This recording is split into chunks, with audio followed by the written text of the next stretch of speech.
Hi, I'm Andrea, and welcome back to Conversations We Need to Have. We are a sex and relationship podcast where we encourage you to be bonobos and not chimpanzees, be lovers, not fighters. Now, today we are going to discuss attachment theory. So, attachment theory is a psychological framework for understanding emotional bonds developed by John Bowlby and Mary Ainsworth. And the core idea is to show that we are wired for connection. So, as children, we rely on our caregivers for safety, comfort, reassurance. These experiences create a relationship blueprint. So, what that does is it influences the trust, conflict style, comfort with closeness, and stress responses. And what's important to remember here is it's a pattern, not a diagnosis. It does not define your worth, it explains how you learn safety. So, there are 4 attachment styles: there's secure attachment, anxiously attached, avoidantly attached, and disorganized attachment style. Let's talk about the 4 different attachment styles. So, first of all, we've got secure attachment style. Now, this one is the most balanced style, and the traits of this are they're comfortable with closeness and independence, trust in conflict, and no, it doesn't mean it's the end, and expresses emotion calmly. So when you're securely attached, a conversation could sound like, I feel hurt when that happened, rather than you saying, you never cared about me. And then sort of behaviors you'd expect from a securely attached person would be giving space without panic, seeking support when stressed, and assumes positive intent. So, for a secure attachment, there's some key points here. You can build and earn security. So, what does that look like? Well, be predictable, follow through on what you say, apologize clearly, no excuses, and consistency equals safety.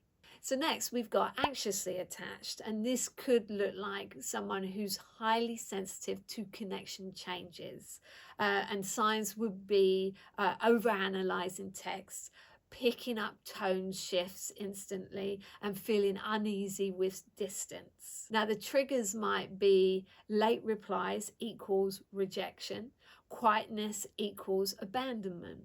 So examples might be that your partner is being quiet towards you, so you automatically ask, are you mad with me? Reassurance doesn't fully land, which can lead to your anxiety rising, leading to you pushing, and then leads to conflict. What helps? Okay, so pause rule.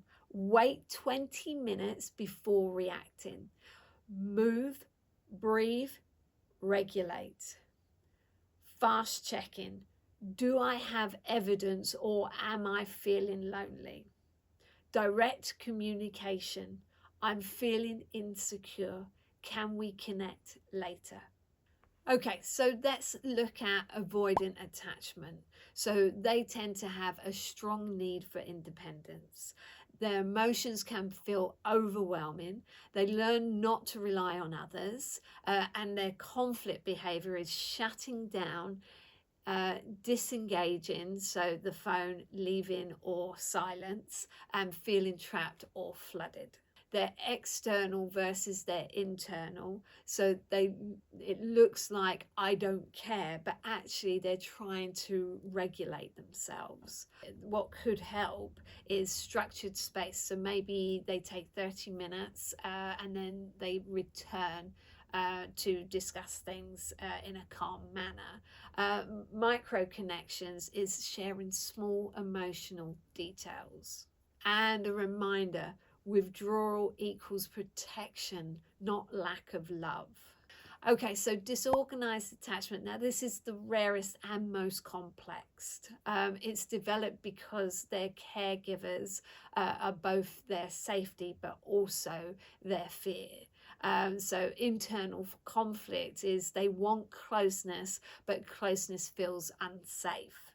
So the signs of this are emotional swings in conflict, pushing partner away, then panicking when they leave, struggling to self-soothe, mistrust, and strong need for connection. So the best support we can give somebody who has a disorganized attachment style is to understand that it can often be linked to trauma.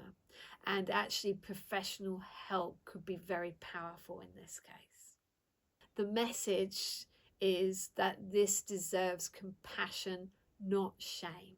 So what we can look at now is a withdrawal cycle. So common patterns are we've got an anxiously attached person and we've got an avoidantly attached person. So the cycle could look like this. The anxious person feels lonely, so they push and they start criticizing the avoidantly attached person. So the avoidant attached person feels attacked, so they withdraw, which then leads the anxiously attached person in panic. And then because the anxiously attached person is panicking, the avoidantly attached person withdraws even more. So both feel very unloved and the argument continues. Now we need to remember this is the cycle is the enemy, not each other. Okay, so what I want to do is look at some tools for when couples who have different attachment styles start to argue. No, I'm not doing that. Okay. So let's have a look at some tools for couples with different attachment styles. So let's say we've got one who's got anxiously attached and the other who is an avoidant attachment style. Okay, so what happens is, first of all, I tell them that communication is massive. Okay, but you cannot communicate properly when you are arguing. All right, so arguing is not a good way to communicate. I hope I'm making that very clear. Okay, so what I say is I bring in a tool called transactional analysis. Okay, let me explain that, and I'll do it very simplistically.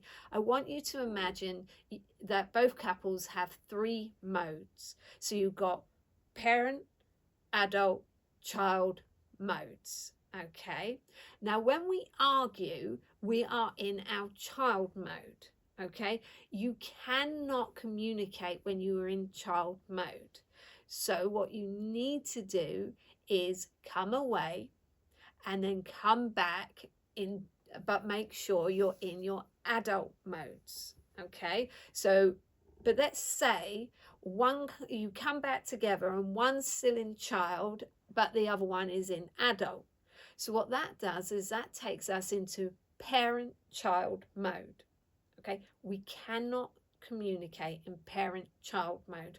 We both have to be in adult. So what you do is you go away and then you come back again, and hopefully you're both in your adult, and then you can resolve the situation. Okay, when you are in your adult, that means you can talk calmly, but more importantly, you are listening to each other. And that's really, really important. Okay, and respecting what the other person says. All right, so that is something that I use with my couples, and it's really helpful for them to understand that actually when they're in child mode, they cannot continue. Nothing will be resolved. They have to come back in their adult so they can resolve the situation one way or another. Okay. Now, I also talk to them about an argument plan. Okay, so before you argue, it's really good to have an argument plan. And what that looks like is when you recognize that you're in your child mode, you've already put a plan in that you will come back, you will go apart, and you will come back in 10 minutes, 30 minutes, whatever it takes. And then you will hopefully both be an adult and resolve the situation. Okay, this is a really helpful way for people with different attachment styles to resolve a issue. Okay, because if you're anxiously attached, you want to resolve things now. But if you are avoidantly attached, you need space. You need to come away from the situation to be able to think about things more clearly. So by putting a plan into action and making sure that you've got space if you need it for that 30 minutes, and if you've got if you're an anxiously attached person, you know that that person's coming back in 10 minutes, 30 minutes, and things will get resolved. So you don't have to worry that things will not get talked about and won't get resolved. I hope that all makes sense. So just to recap, it works because you're preventing abandonment fears and you're allowing for regulated space. Okay, so to support different styles, if your partner is anxious, give reassurance, be consistent, and don't threaten breakups. If your partner is avoidant, keep communication clear and simple. Try side-by-side conversations and don't force emotions when overwhelmed. If your partner is disorganized, prioritize calm and safety. Be patient, encourage support gently. It's all about small adjustments equals big change. Truth, you're not broken, you're patterned. Patterns can change. And remember, be a bonobo, not a chimpanzee. Be a lover, not a fighter. Thank you for listening. Take care of yourself and keep having the conversations we need to have. And as always, if you've enjoyed what you've heard, please rate, like, and subscribe. It really helps these conversations reach the people who need it most.